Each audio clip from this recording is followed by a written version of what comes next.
everyone, it's Seiji, and today I will be talking about a few books from Riverhead Books. So you might not know this, but I have this thing called Seiji Recommends, which I do for Riverhead Books. Basically, I get to read their books, and the ones that I really enjoy, I get to recommend. It's as simple as that. So a while back I was checking their Winter 2020 catalogue, and I saw a lot of books that I really liked, and a few came in last week. So yeah, let's talk about them.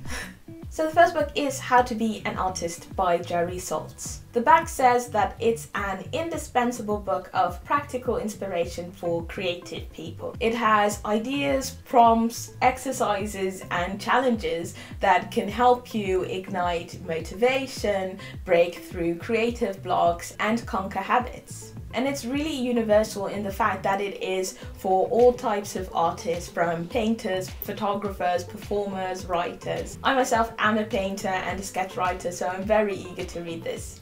The next one is Blue Flowers by Carola Saavedra, and this was translated from Brazilian Portuguese to English by Daniel Han. This book is about a man called Marcos who moves into an apartment after having divorced his wife. He is completely alienated by his wife, his daughter, and society. At his new address, however, he starts receiving letters from an anonymous and troubled woman who signs off as A. It quickly becomes clear that she's actually writing to the former tenant, her ex-lover, in the aftermath of a violent heartbreak. Marcus, however, falls under her spell. Possessed by A, he's driven to find out her true identity.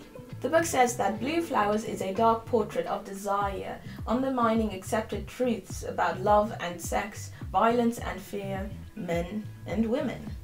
Okay, this one I'm really excited about. It is Enemy of All Mankind, a true story of piracy, power and history's first global manhunt by Stephen Johnson. Johnson argues that Emery's most lasting legacy actually was his inadvertent triggering of a major shift in the global economy. And so this book focuses on one key event: the attack of an Indian treasure ship by Avery and his crew. The back says that it is a gripping tale about one of the most lucrative crimes in history, the first international manhunt, and the trial of the 18th century. Okay, so as a mathematician, I could not pick up this book.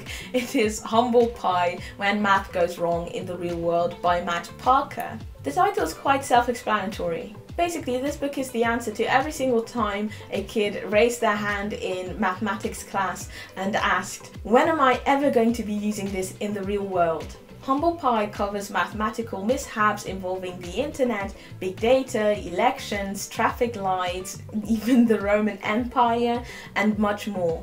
Then I have How Much of These Hills is Gold by C. Pam Jang. This book is about two siblings, 12 and 11, called Lucy and Sam.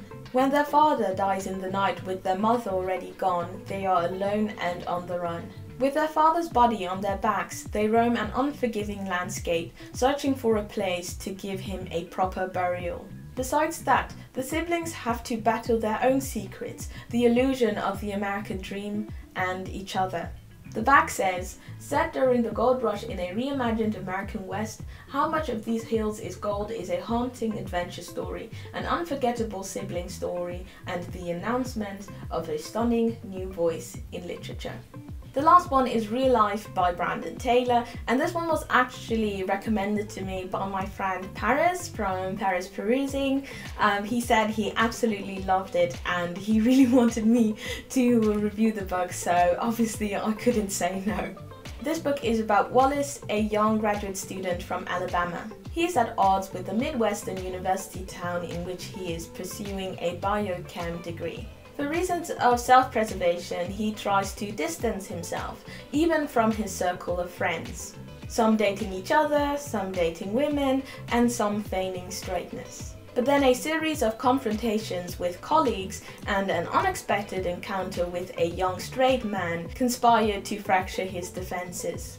This all the while exposing the long-hidden currents of hostility and desire that threaten the equilibrium of their community. Real Life is a novel of profound and lacerating power, a story that asks if it's ever really possible to overcome our private wounds and at what cost.